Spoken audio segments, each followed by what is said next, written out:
Hello, hello, and welcome back to the Q Ditch Summit.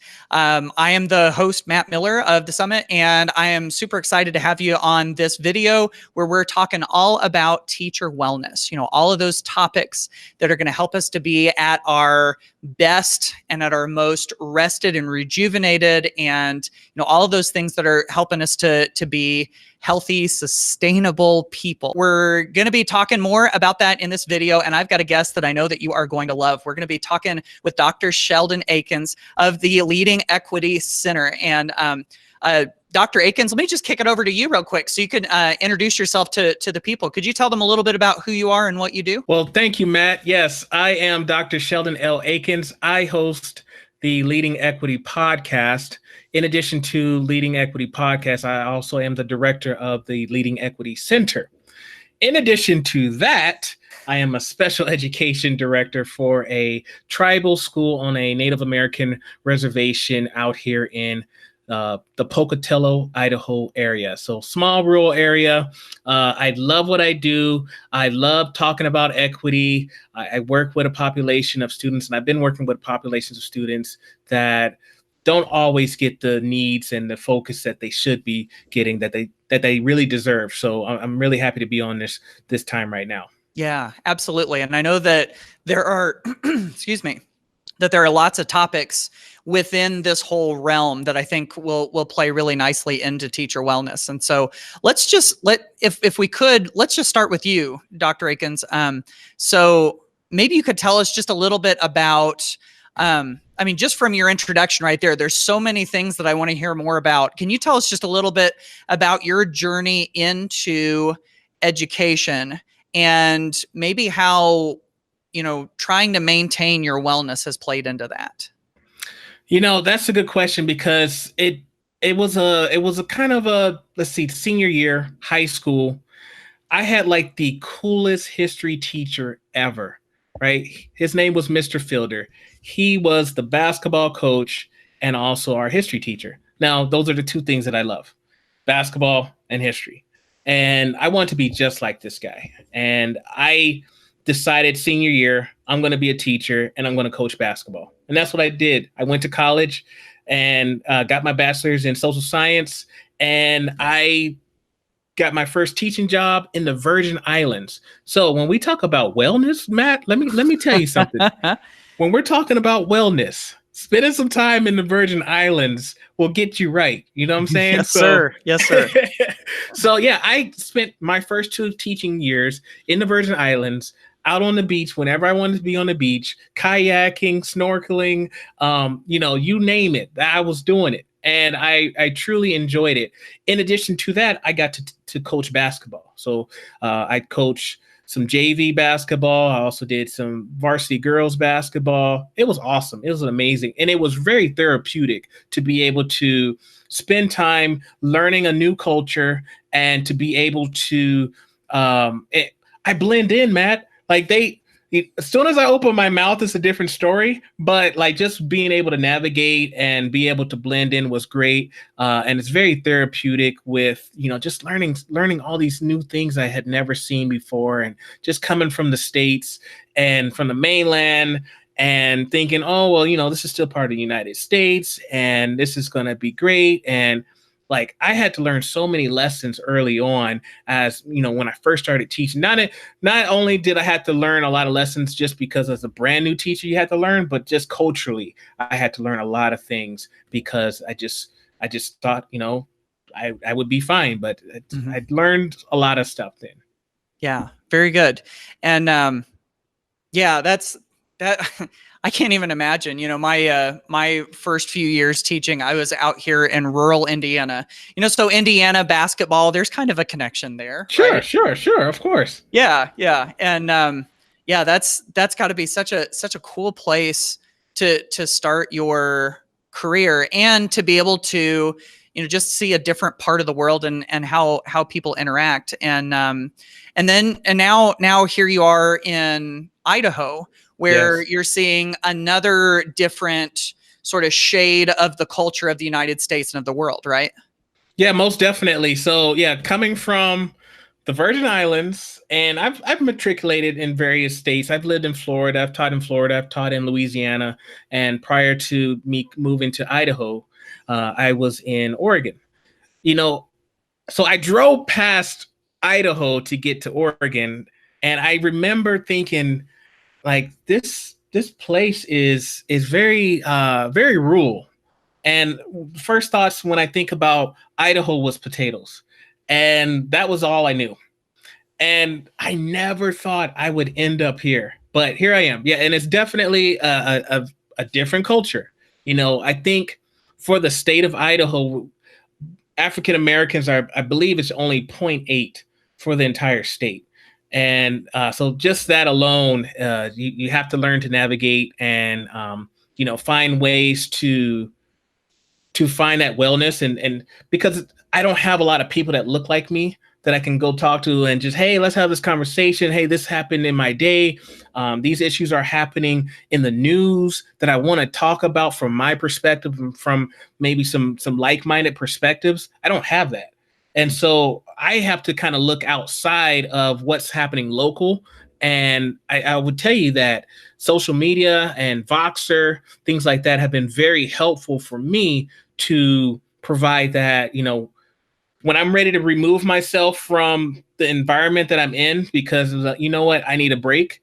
I need to recharge.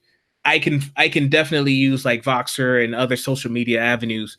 And I've just doing the podcasting as well. I've made a lot of connections, and there's people that I can reach out to, again, that I can ask questions that, and they're equity minded and they care about the same type of things that I care about, and that those resources are there for me. Yeah. Yeah, absolutely. And what a world we live in these days, where we have those connections and we have them at practically any hour of the day. And, we're able to maintain those. It's kind of an amazing thing. I was hoping that maybe we could dive a little deeper into that, just trying to, we were messaging a little bit before we got on here, talking about, how you were saying how sometimes teachers of color have certain challenges that they face when they're trying to, maintain their wellness, when they're trying to be at their best selves. And I was wondering if you might be able to touch on that a little bit.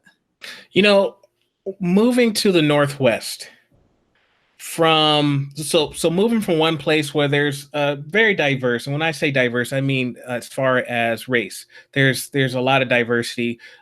We were in where were we? We were in Louisiana, and then we moved to Oregon, and so the demographics just constantly shifted. But moving to Idaho, the demographics have really shifted, and like I said earlier, Black people represent 0.8 in the state.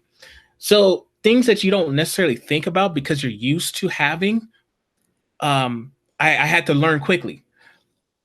Where do I go to get my hair cut? That was like the first thing. Like after a couple of weeks living here, it was like, okay, hair is starting to get a little long, starting to get a little rough.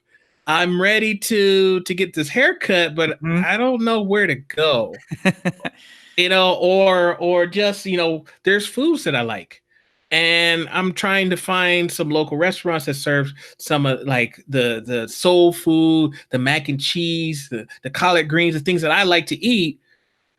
I can't find it here, Matt. It's not here. So with that being said, when you think about that comfort, when you think about like, okay, I had a rough day and I'm going to just go kick back and do something that I really love to do, like a hobby, a passion, something like that, and you don't have those resources there, like you have to find something else to do. Like you got to find another way to have fun, or to, take your mind off of what you have going on in your world. And that can be a struggle when you're a person of color in a predominantly white area, where a lot of the things that you're used to, your customs, your whatever, my talents, my like things that I'm really into, it's not there.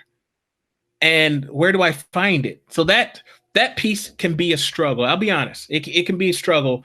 Now, however, I have been able to find friends and allies who like are very comfortable with talking to me, and we can just really kick back and have a great conversation. The white people that are, you know, often one of the struggles that I have is, especially when I lived in Oregon, I could tell if you had experience being around, like if you were from California or from New York or somewhere like that, I could tell just by the way that you talk to me, um, how much time you spent with people of color. And the same thing is kind of here too, as well. It's like, if you've grown up in a community where pretty much everybody around you is white, and maybe there's a sprinkle here and there of some color, uh, it stereotypes are there, right? It's like, Sure. what else do I know? I watch TV maybe, or this is music I listen to. This is pretty much all I get. And so just being able to find people that I'm comfortable with, that I can really be myself and not have to put on this persona that, to assimilate to what the dominant culture is doing, but I can actually freely be myself, unapologetically be myself. Those are really valuable. And those are some good friends that I have here, to where we can kick it. We can call each other up. We have kids around the same age. We hang out, play dates, all that stuff is there. And that's very important for me, is to be able to find a place to retreat once I need a little break, once I need to recharge. Then I can come back to the spaces that that I have to go to, and be able to navigate myself. Yeah. The retreat. That's something that we've heard a couple of other people on, some of our other guests talk about, is being able to, refuel, refresh, refocus, and all that. It's like you pull back, you kind of like fill your tank up, right? Mm-hmm. It's like you fill your tank back up, and then you're ready to go. I know when we were kind of messaging back and forth earlier, you talked about how, if we're able to do that, if we're able to recharge, that we're able to then be able to come back to some of those brave conversations that we want to have. And, some of those brave places that we want to go, where we know that there needs to be change. Mm-hmm. And I think part of that is that whenever we have some of those brave conversations, it can be exhausting, can it? I mean, there's so many emotions in it and everything. And, with all of that exhaustion and everything, first of all, just wanted to get kind of your take on that. If you think that sounds about right. And then how do we deal with all of the emotion and the exhaustion that comes with that? That's a good question, Matt. There's this thing called racial battle fatigue. It's where it's like, I'm constantly being in spaces where marginalization is happening, where people of color, students of color, are not getting the equity or the resources that they deserve, that they need in order to be able to survive in this academic school setting. And with the racial battle fatigue is basically me as a Black person who is constantly leading that voice and leading a charge, but basically feeling like I'm the only one doing it, or only one who really cares about it. And you start to get worn down because you're constantly fighting. You're constantly in a battle. You're constantly, trying to refute things. And sometimes you feel like it's 1-on-2 or 3-on-1, and you just feel kind of alone, and you get tired. But Sure. that if I don't do the work, who's going to do it? If I don't say anything, who will? So you still keep going, but you get tired and you get fatigued, and it can be tough.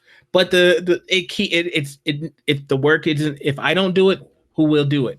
And that's the mantra that I live by. So yeah, being able to fall back every now and then, and finding some time to really reflect and just kind of get myself back together, and then go back at it. That is what I would say is something that I've been really working on, is just being able to find those moments to retreat and get myself together, and then go back at it. Yeah. I can imagine. And then something that I'm curious about related to that is, like, it's just like what you were saying. If I don't do the work, you're asking yourself, if I don't do the work, then who's going to do the work? If nobody addresses this, then who's going to address it? But if you stay connected to that all the time, it's like it's important to you, but eventually fatigue, I mean, this is just, anatomical physical reality that if the fatigue continues to wear on you and you don't rest, it's like somebody who never sleeps or never eats or never has water, eventually there will be, your body starts to fail on you. And I'm imagining that if you don't get that rest at some point, that's got to be hard. So I'm kind of curious to ask you, related to all of that, how do you, and maybe other people that you've talked to also, how do you maintain the balance of, I want to be on top of this and I want to be a voice and I want to affect change, but sometimes I've just got to disconnect from it, or sometimes I've just got to take a breath. How do you figure out, when is it time for me to get away from this and recharge? And how do I think I've still got some more in me, I'm going to go back at it?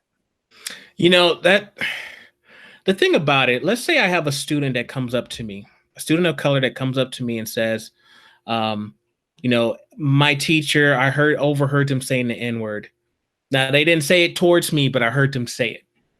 And they're in tears in my office, in tears, because of like the shock.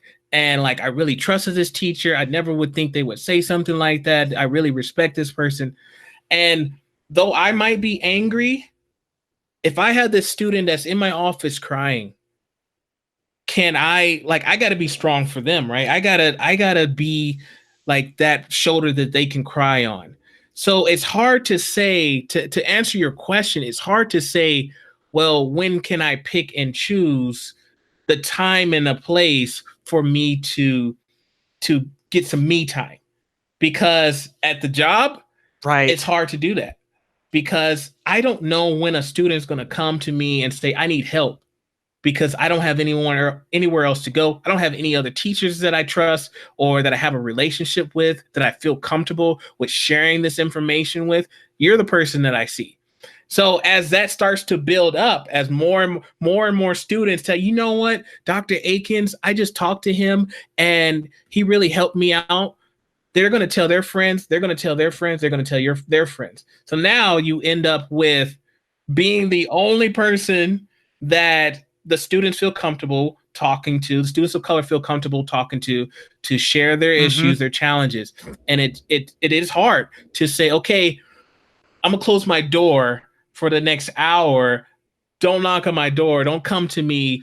You know what I'm saying? Like, how can I do that? How can I do that? So it's, no child left behind, right? I don't want to leave any kids out. I want to keep my door open. I want to be available. But when I hear these stories that my students tell me, or students tell me in general, even at the college level, when I worked at Idaho State University, it was the same way. College students come into their office, they get to know you, you're a familiar face in their mind, and they share their problem. They having challenges in the classroom, professors are treating them wrong, teachers treating them wrong. And again, when do I say, okay, I can't deal with your issue right now. I can't. I'm tired. I just saw six students before you with this issue. One person suicidal. One student had a racial slur thrown at them. Another student feels like they're being discriminated against. Like, not right now. I can't talk to you right now. I can't do that. So I guess to answer your question as best as I can, family time, whenever, when I'm off the job, when I'm at home, at least I try to be at home. I have a work phone where they expect me to answer the phone if it rings. But other than that, I try to when I get home, I really try to have that time to be able to recharge during the regular school day. And, it's hard to have that conversation and turn people away. I don't do that. That totally makes sense. That's really interesting, because I think when I was asking that question in my mind, I think I was going more towards the online spaces. And then when you answered it, you took it into the physical school spaces. And I think that's so interesting because, obviously those are two very different scenarios, right? And I'm so glad that you took it that way, because for some, in that moment, that's not the direction I was taking it. But I think that you're totally right. I mean, it's like, if it's equity issues, if it's bullying, if it's academic troubles, if it's coming from a broken home, and kids have all sorts of things going on, and if you are their person, they're it's just like you said, you're not going to close your door and say no, you're going to make time for it. So I'm really glad that you brought that up. Yeah. Now, Oh, go I'm ahead. Sorry. No, you Oh, go ahead. I was just gonna say, I mean, that's me in a physical space. Yeah, it's good to be able to find some solace online. I mean, I'm a big fan of Twitter and Voxer. Those are my two go-to places. But just being locally, I'm pretty introverted, so I like to kind of be to myself and kind of be around family, people I'm familiar with. So yeah, I do like to spend my time at home, being able to kind of recharge as well. Yeah, definitely. Okay. I wanted to ask you another question too. You know, when in your work on equity, trying to spread the word and trying to help people think differently.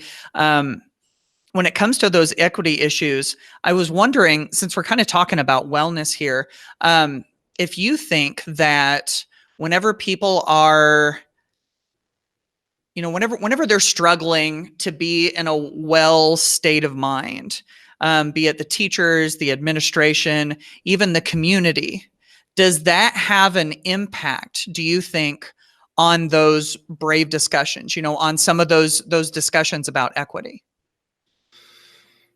You might have to restate that question just so I can make sure I understand. Could you say that one more time? I Yeah, want to make no, sure. yeah, of course.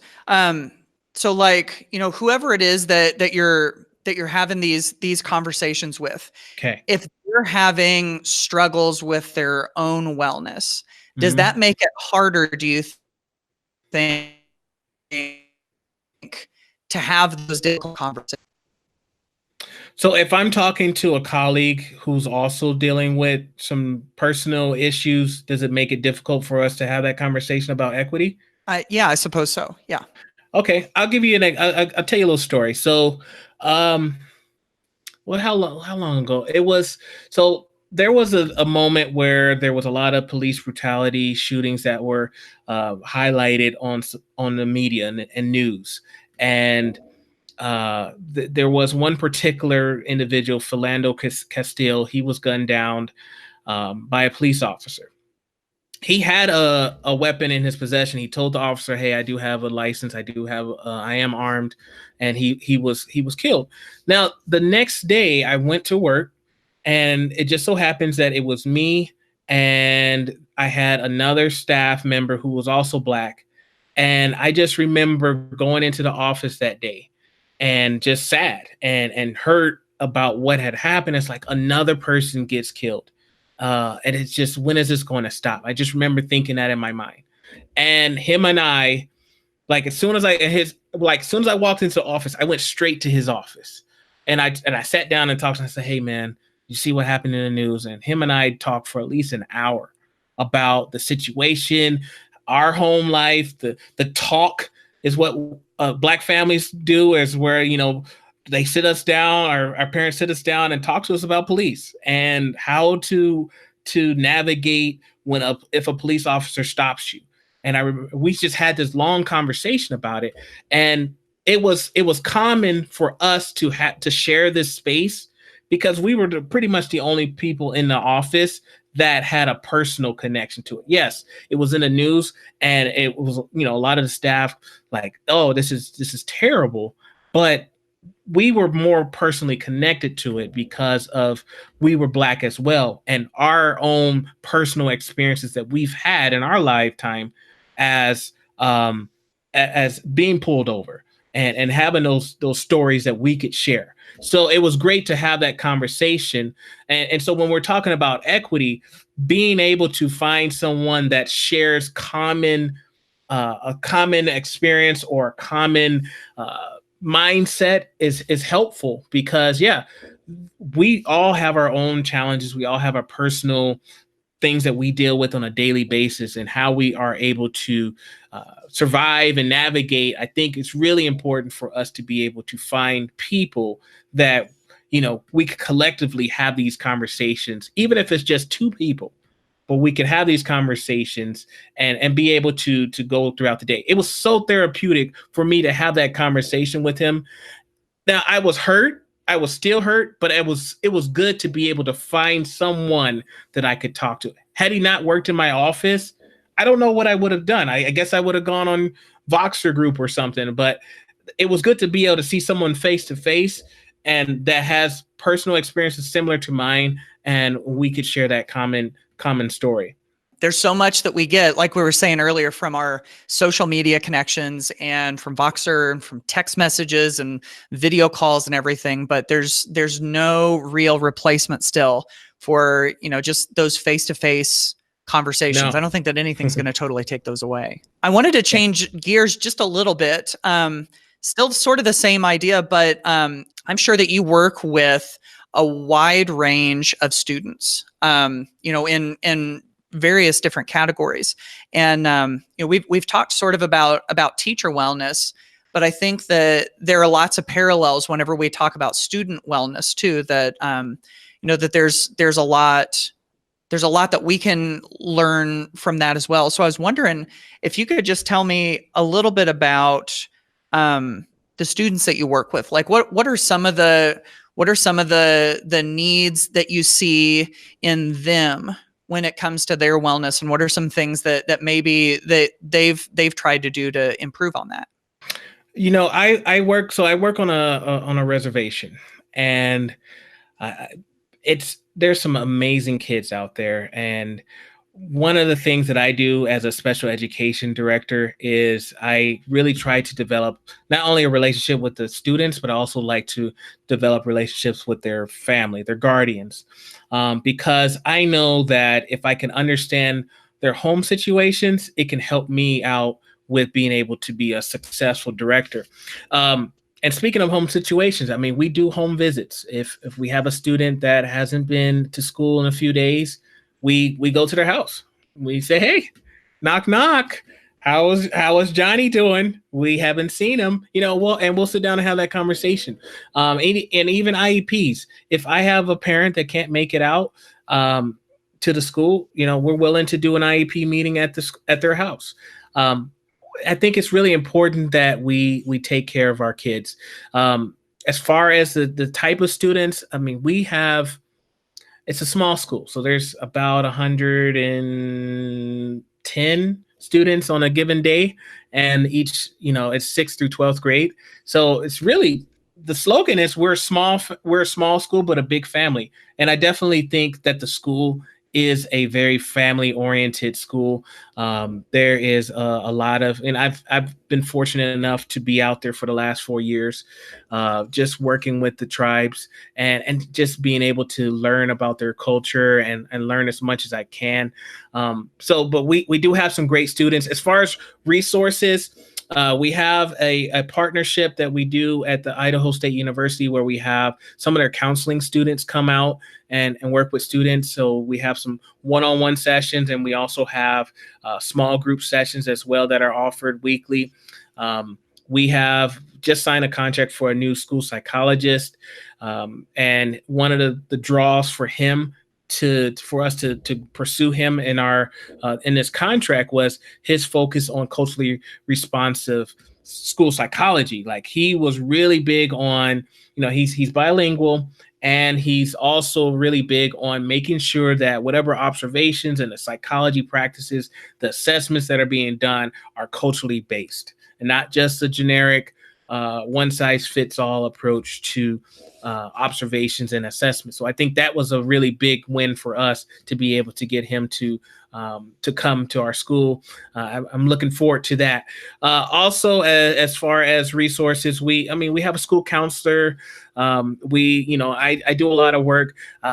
I have students that come see me, and it kind of goes to some of our early conversation in regards to students coming to me. One of the things I like to do is, if I have a student that's having a hard time, sometimes they'll come and get me and they'll say, hey, Dr. Eakins, can you go talk to Joe? Joe he left the school. He ran out the school. We can't find him.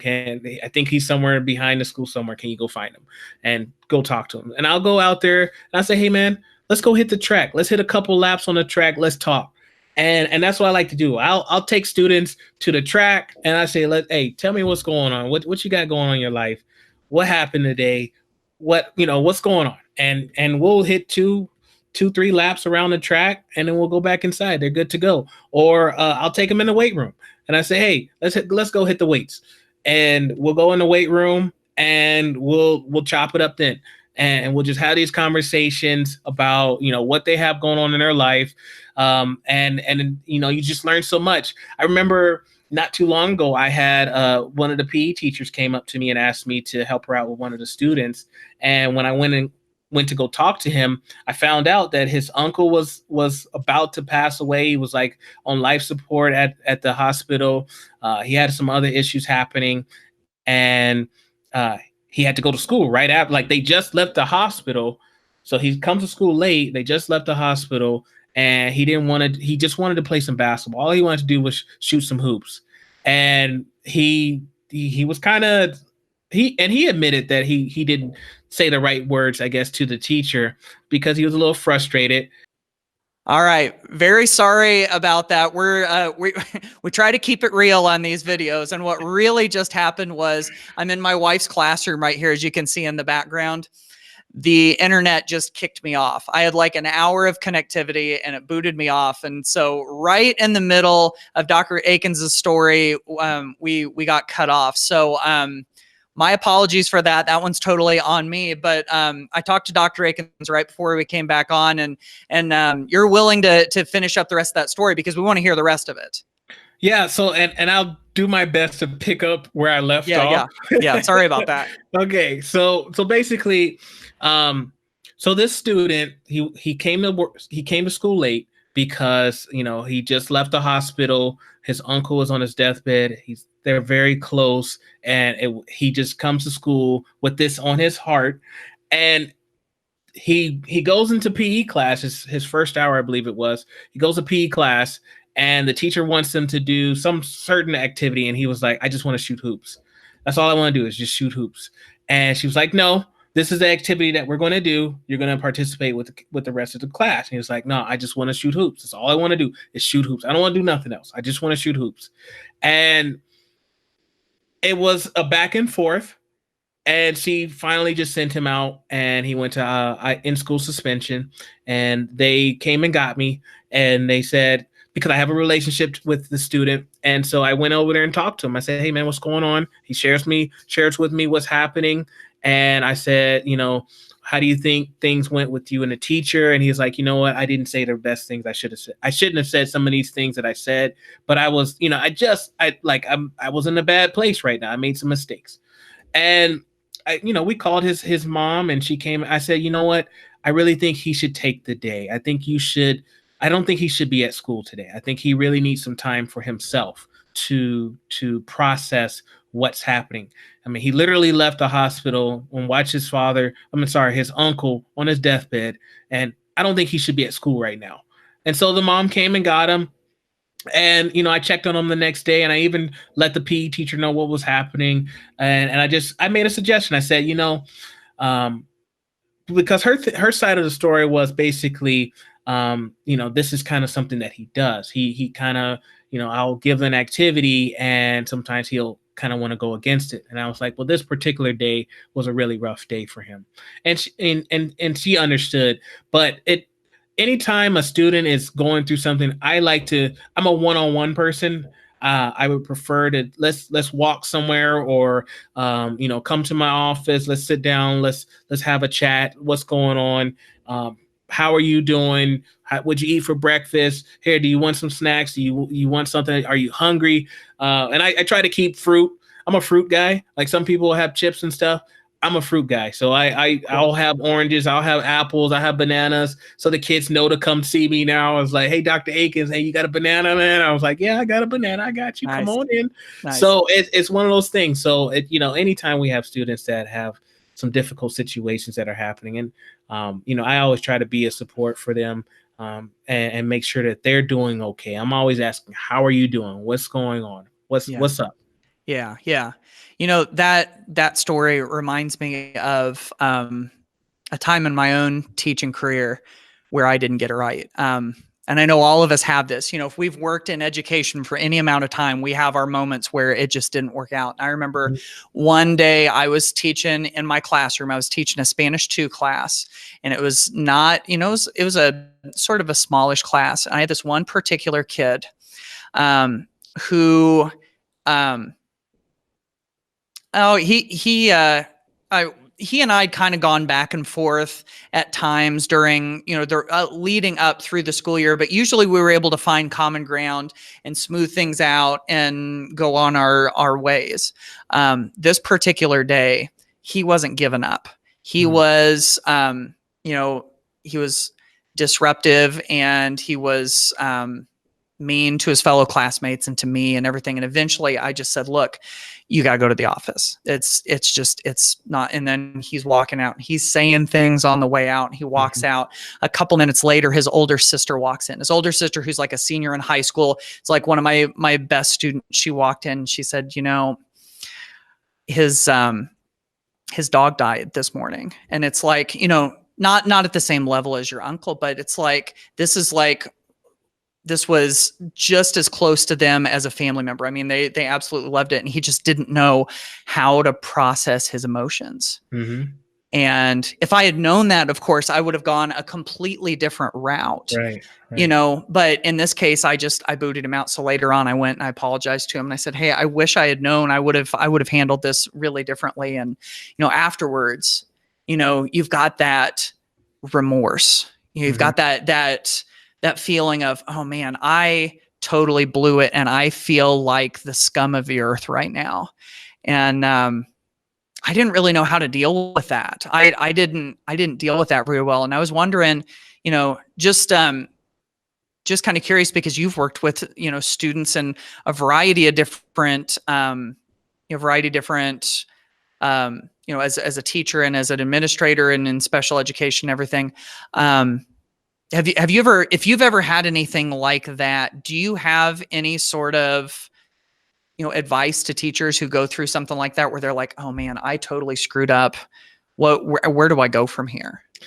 Man, Matt, we all make mistakes. It doesn't matter what level, you know, whether you've been teaching 1 year, 1 day, 20 years, it doesn't matter. We're going to make mistakes. And I think, especially when it comes to students, because we don't know necessarily what they're carrying with them, like what they're coming to school with. What did they just leave to come to school?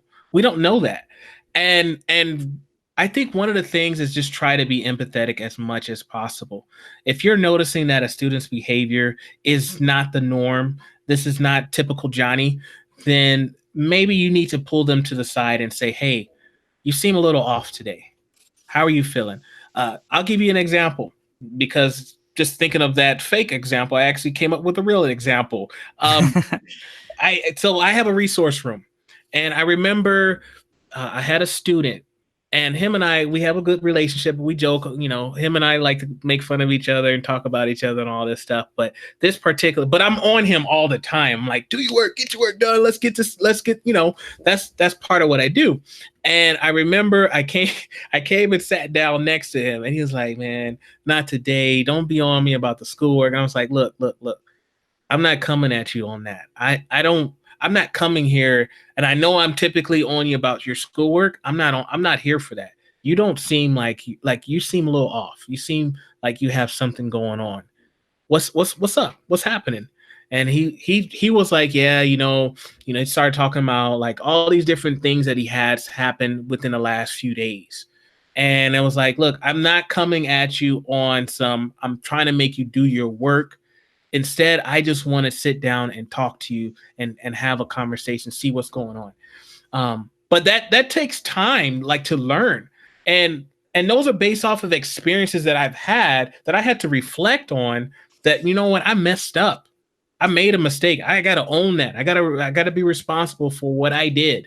And if I don't learn from it, then I'm just going to keep doing it over and over and over again. So I think if you're able to be like if you can reflect on it, like your story that you shared with me, Matt, with us, Matt, it's one of those things where it's like, man, I know I messed up, but I didn't know, but Right. maybe I could have handled things differently.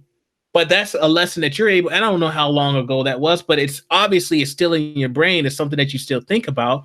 And if a similar situation comes up, I would imagine that you would think back to what happened the last time that a similar situation had, and you can go forward. So Hmm. I don't think we should beat ourselves up because, again, we're expected to make mistakes. Like it's natural. We're humans. We're fallible. But if we don't learn from those mistakes, if we don't reflect on it and then, okay, I won't let this happen again. I'll never let that happen again, or I won't do this again. And we just, we beat ourselves up and it's just killing us because, oh man, I just made such a bad mistake. Instead, we got to learn from those mistakes and be able to move forward. Yeah. Yeah. I think from this discussion, I think that's probably one of the biggest key lessons I've gotten from just getting to talk to you is you were talking earlier. It's kind of two parts together in one. You were talking earlier about the students that you've gone and talked to, and you said, "Hey, let's go take a couple laps on the track, or let's go in the weight room," and then you just talked, and I picked up that there were kind of two key components to that, is that you were willing to listen and you're willing to go to their place, wherever that student's place is, wherever they're going to feel, where they're going to feel comfortable. And then if you don't get it right, here's the other one, that if you don't get it right, you said, I kind of love the way that you said this. I wrote it down because you said it this way. You said, we're expected to make mistakes. Mhm. It's not just, oh, I might make a mistake. Oh, I hope I don't make a mistake. You just said, and it just struck me so much. We're expected to make mistakes.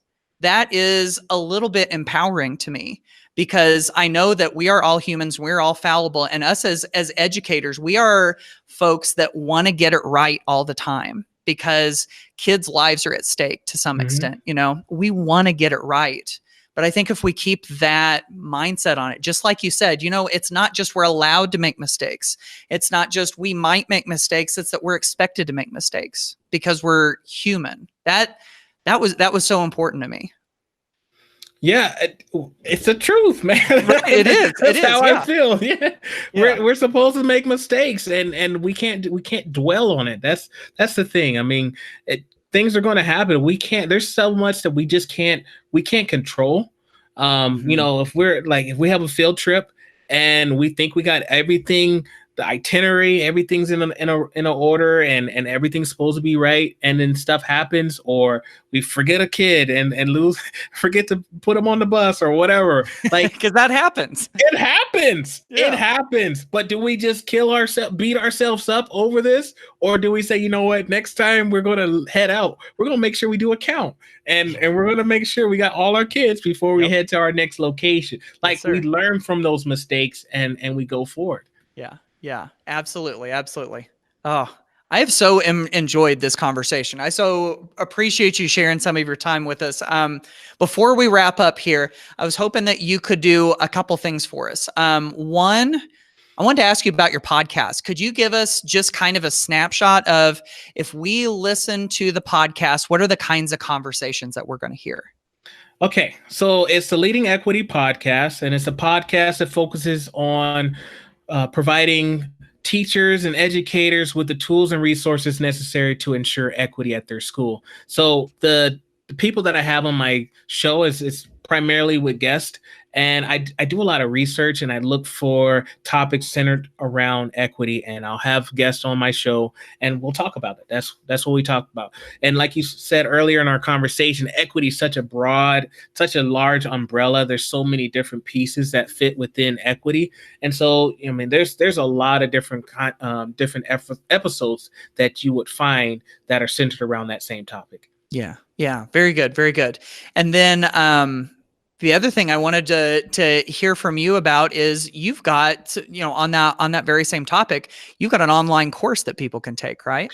That's right. So I am teaching a course called Teaching Through a Culturally Diverse Lens. And you can actually find the website at www.leadingequitycenter.com. It's basically it's there to help educators be able to be more culturally minded, culturally sustaining with their learning environments.